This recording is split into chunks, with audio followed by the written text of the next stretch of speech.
तो जब भी कोई कातिल कत्ल करता है या फिर कोई किसी जुर्म को अंजाम देता है तो वो सोचता है कि हम जो है सब चीज़ जो है जो भी साबुत है उसको मिटा दिए हैं। लेकिन कभी कभी ऐसा होता है कि एक छोटी सी गलती जो है वो चोर को या फिर किसी कातिल को सलाखों के पीछे जो है वो पहुंचा देती है। दोस्तों, इस वीडियो में जो है वो मैं आपको स्टोरी सुनाने वाला हूं, कैसे एक कातिल की छोटी सी गलती जो है वो कैसे उसे सलाखों के पीछे पहुंचाती है, उसके बारे में जो है वो स्टोरी में मैं आपको बताने वाला हूँ। नमस्ते आदाब, मैं हूँ इलियास और आज की जो सच्ची घटना मैं आपको सुनाने वाला हूँ ये घटना है दिल्ली की, यानी कैपिटल हिंद। दोस्तों, देश की राजधानी दिल्ली की ये घटना है और दिल्ली में एक परिवार आता था जिसके परिवार का मुखिया का नाम था अशोक कुमार। दोस्तों, अशोक कुमार जो थे वो एयरफोर्स में जो है वो एक मुलाजिम थे, ठीक है। और अच्छा खासा परिवार उनका जो था। परिवार में जो उनकी पत्नी थी, पत्नी का नाम था संगीता देवी और उनका एक 27 साल का जो है वो लड़का था जिसका नाम था राहुल। दोस्तों, एक दिन क्या होता है कि अशोक जो है वो अपने दफ्तर से घर पे आते हैं और जैसे अपने खिड़की को खोलते हैं तो ऐसा देखते हैं कि खिड़की जो है वो पहले से खुली रहती है। अमूमन क्या होता है कि जब भी वो घर पे आते थे पहले खिड़की जो है वो बंद रहती थी और पहले वो जो दरवाज़ा खटखटाते थे उसके बाद उनकी पत्नी जो है वो दरवाज़ा खोलती थी। लेकिन उस दिन जो है वो दरवाज़ा खुला हुआ था। तो जैसे ही वो अंदर दाखिल होते हैं तो देखते हैं कि उनकी पत्नी जो है वो खून से लथपथ जो है वो बेड पर पड़ी हुई है। जैसे ही देखते हैं तो पहले ही नज़र में उनको एहसास हो जाता है कि जो पत्नी है वो उसको मृत्यु हो गई थी, क्योंकि खून जो है वो इतना ज़्यादा बह गया था और घर का पूरा जो सामान है वो पूरा बिखरा हुआ था। वो अपने वहाँ पर देखते हैं अपनी पत्नी को और दूसरे कमरे में देखते हैं कि उनका जो 27 साल का जो बेटा था उसका नाम था राहुल, वो भी जो है वो अपने बेड पर वहाँ पर पड़ा हुआ था। इतने बाद जो है जैसे ही ये सब खबरें होती है तो वो चिल्लाते हैं और आसपास के जो लोग थे वो वहाँ पर जुट जाते हैं। एयरफोर्स में काम करते थे इसलिए जो है वो पुलिस वहाँ पर पहुँचती है और छानबीन जो है वो स्टार्ट कर देती है। जब वहाँ पर पुलिस आती है तो पहले पुलिस को ऐसा प्रतीत होता है कि वहाँ पर जो है वो लूटपाट के इरादे से जो है वो कत्ल किया गया है। अब यहाँ पर जो है वो जांच जो है वो प्रक्रिया शुरू कर देती है पुलिस। और सबसे पहले जो है अशोक कुमार के जो घर था उसमें जो है वो सीसीटीवी कैमरे लगे थे, तो वो जो है सबसे पहले सीसीटीवी कैमरे को जो है वो जांच करते हैं। लेकिन यहाँ पर क्या होता है कि सीसीटीवी कैमरा का जो हार्ड डिस्क होता है वो यहाँ पर जो है वो चोरी हो गया होता है, यानी कि निकाल दिया रहता है। जहाँ पर जो मेमोरी जो सेव होता है जो वीडियो वो जो है हार्ड डिस्क से निकाल दिया जाता है। अब यहाँ पर पुलिस होती है कि जब भी कोई चोर अगर लूटपाट के इरादे से आता है तो वो क्या करता है कि जो सीसीटीवी कैमरे हैं उस पर या तो पर्दा डाल देता है या उसको फोड़ देता है। लेकिन चोर जो है कभी बाई चांस जो है वो हार्ड डिस्क से निकालता है जाकर लैपटॉप वाले रूम से, ठीक है।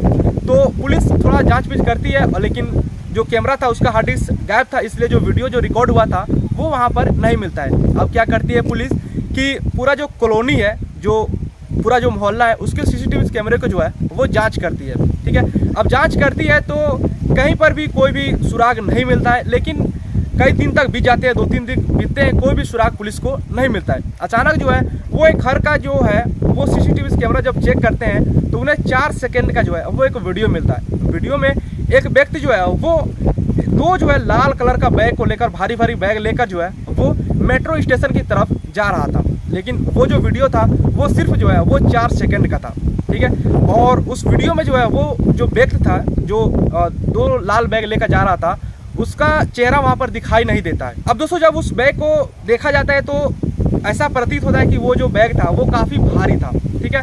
अब इसी के जांच में पुलिस आगे तक जाती है, तभी जो वहाँ के एसएचओ है उनको ऐसा प्रतीत होता है कि ये दोनों बैग जो है वो भारी प्रतीत हो रहा है, यानी कि भारी लग रहे हैं। तो जो बंदा है अगर रेलवे स्टेशन की तरफ गया है, मेट्रो स्टेशन की तरफ, तो वो जरूर किसी ना किसी ऑटो का इस्तेमाल किया होगा। अब जो पुलिस अधीक्षक है, जो मेन जो एसपी है वहाँ के, वो क्या करते हैं कि पूरा जो दिल्ली का जो ईस्ट का यह मामला है, दिल्ली ईस्ट का, पूरा ईस्ट के जितने भी टेम्पो स्टैंड है, जितने भी टेम्पो चलाते हैं, तो वहाँ पर पुलिस अधीक्षक जो है वो बाकायदे से प्रचार कराते हैं। पूरे जो टेम्पो स्टैंड है सभी जगह जो है वो पोस्टर छपवाते हैं और बताते हैं कि उस दिन जो भी वारदात हुआ था और जो ड्राइवर है वो 2 लाल बैग वाले पैसेंजर को कहीं पर छोड़ा था तो वो इसके बारे में बताए। तो पूरा बाकायदे से पूरा ईस्ट दिल्ली में जो है वो पूरा इसका प्रचार हो जाता है। धीरे धीरे कोई सुराग नहीं मिलता, लेकिन अचानक जो है वो एक ड्राइवर जिसका नाम है साजिद, वो यहाँ पर पुलिस के पास आता है और कहता है कि मैंने जो है उस दिन 2 लाल बैग ले हुए एक पैसेंजर को जो है वो मैंने मेट्रो स्टेशन तक छोड़ा था। अभी जब बात को पुलिस सुनती है तो उसके अंदर थोड़ा खुशी आती है, लेकिन जैसे ही पुलिस पूछती है कि उसका चेहरा बताओ, उसका स्केच बनवाओ, तो जो सामने वाला बंदा है, जो साजिद नाम का जो ड्राइवर है, वो कहता है कि वो जो पैसेंजर था उसने अपना जो मुंह था उसको पूरा ढका हुआ था। अब कोरोना के काल का ये मामला है, तो कोरोना में अगर कोई भी अपने मुंह को अगर बंद करता है या फिर अपने गमछे से या फिर मास्क लगाता है तो कोई उतना केयर नहीं करता है कि क्यों बंद किया, क्योंकि कोरोना का मतलब मामला है तो चारों तरफ जो है सभी लोग मास्क वगैरह का इस्तेमाल कर रहे थे, तो ड्राइवर भी उस पर उतना ध्यान नहीं देता है। और जब पुलिस को बताता है कि मैंने चेहरा नहीं देखा तो पुलिस फिर से निराश हो जाती है, ठीक है, और ड्राइवर को कहती है ठीक है चले जाओ, बता दो कि कहाँ पर छोड़े थे। तो ड्राइवर बताता है कि मैं यहाँ से उठाया था और यहाँ पर मैंने छोड़ा था। उसके बाद से ड्राइवर जो है वो अपने घर चला जाता है। अब पुलिस जांच पड़ताल शुरू कर देती है, लेकिन जो है कोई भी सुराग नहीं मिलता है। लेकिन अचानक क्या होता है, एक दिन साजिश जाता है, 2-3 दिन बाद वही ड्राइवर और पुलिस को बोलता है कि मैं आपको एक बात बताना चाहता हूँ। पुलिस अधीक्षक बोलते हैं कि तुम तो चेहरा देखे ही नहीं हो तो तुम क्या बात बताओगे, फिर भी बताओ। तो वो साजिश बताता है कि मैं एक बात आपको बताने वाला हूँ, शायद वो जो है वो आपको कुछ फ़ायदा मिल जाए। अब पुलिस अधीक्षक बोलते हैं कि बताओ क्या बताने वाले हो।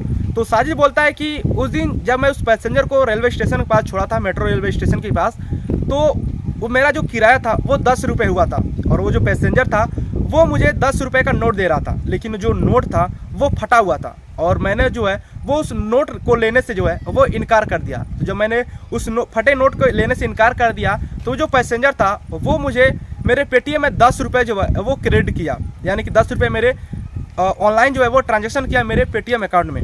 तो जैसे ही इस बात को पुलिस अधीक्षक सुनते हैं तो फिर से खुशी के लहर जो है वो पुलिस में पूरा दौड़ जाती है और कहते हैं कि चलो दिखाओ कि किस नंबर से जो है वो उसने पेटीएम किया था। तो जो ड्राइवर साजिद था वो पुलिस को दिखाता है नंबर और उसके बाद से पुलिस जो है वो उसका पेटीएम नंबर लेती है, जो पैसेंजर जो है जो 10 रुपये का ट्रांजेक्शन किया था ड्राइवर को, और उसके बाद से जब जाँच करती है तो नंबर जो है जो अशोक जो एयरफोर्स में जो मुलाजिम थे जिनकी पत्नी और बेटी की हत्या हुई थी उनके भांजे का नंबर निकलता है वो, ठीक है। तो पुलिस क्या करती है कि उनके भांजे को पकड़ती है। अब यहाँ पर मैं आपको बता दूँ कि जब पुलिस जो कत्ल हुआ था उसकी छानबीन में जब देरी कर रही थी तो वो भांजा बाकायदे से अशोक कुमार के साथ में रहता था और पुलिस को बार बार उसको दबाव भी देता था कि आप काम अच्छी तरीके से नहीं कर रहे हैं, आप मेरे मामी और मामा के लड़के को जो कातिल है उसको अच्छी तरीके से मतलब कि जांच भी नहीं कर रहे हैं, ठीक है। तो जब ये मामला जब सुनती है पुलिस तो सबसे पहले जाकर उसको पकड़ती है, उसके भांजे को अशोक कुमार को, उसका जो नाम है वो अर्जुन था, ठीक है। तो जब अर्जुन को पकड़ती है तो जो अशोक कुमार है वो पहले तो कहते हैं कि आपके पास कोई सबूत नहीं है, अगर आप जो कातिल है उसको नहीं ढूंढ पा रहे हैं तो आप मेरे भांजे को ना फंसाइए, ठीक है। लेकिन जब पुलिस जो है जब सबूत दिखाती है कि इसने कत्ल किया था और इसका पेटीएम नंबर था, इसने 2 बैग लाल कलर का लिया था और इसी ने ड्राइवर को 10 रुपये का ऑनलाइन ट्रांजेक्शन किया था, जब ये तमाम सबूत जब पेश करती है तो अशोक कुमार जो है वो उनको पता चलता है और उसके बाद से जो अर्जुन उनका भांजा था वो भी जो है अपने मतलब कि जो कत्ल है उसको अपना कबूल करता है कि मैंने ही अपने मामी और अपने मामा के लड़के को जो है वो कत्ल किया था। अब पुलिस पूछती है कि तुमने कत्ल क्यों किया था, तो वो एक बात ये बताता है कि वो अपने मामी से जो है वो कुछ पैसे उधार लिया था और लॉकडाउन में उसकी जो जॉब थी वो चली गई थी, लेकिन मामी जो है बार बार पैसे की फोर्स कर रही थी कि आप मेरा पैसे दो, तुम मेरा पैसे दे दो, ठीक है। और उसके पास पैसा नहीं था। एक दिन जब ये सो रहा था तभी इसकी मामी जो है वो फ़ोन करती है और पैसे के लिए डिमांड करती है कि तुम मेरा जो उधार पैसे लिए हो उसको पहुंचा दो, लेकिन इसके पास जो है वो पैसे नहीं था। तो ये गुस्से में जाता है और अपने मामी घर जाता है, वहाँ पे थोड़ा नोकझोंक होती है अपनी मामी से और वहीं पे धारदार हथियार से जो है वो मामी के ऊपर जो है वो हमला कर देता है। मामी वहीं पे गिर जाती है और खून से लथपथ खून पूरा बह जाता है, मौके पर उसकी मौत हो जाती है। इतना जब देखता है तो उसका जो 27 साल का जो उनका लड़का है राहुल वो वहाँ पर दौड़े हुए आता है और देखता है अपनी माँ को।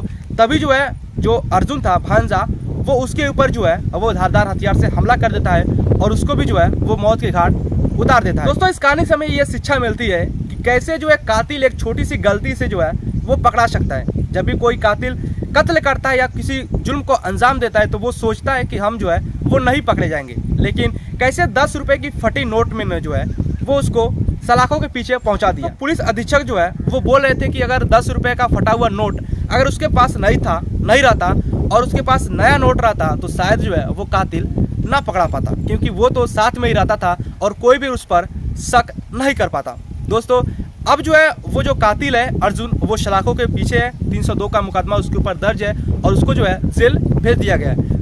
दोस्तों इस कहानी का मकसद किसी के भी भावनाओं को ठेस पहुंचाना नहीं है, सिर्फ ये एजुकेशन पर्पज़ के लिए आपको बताना है कि आप भी सतर्क रहिए और आप भी इन सभी मामलों को सुनिए ताकि आपको भी ये समझ में आए कि कातिल जो है वो किस तरह से हमारे पास है, हमारे घर में है और हमारे साथ रहता है।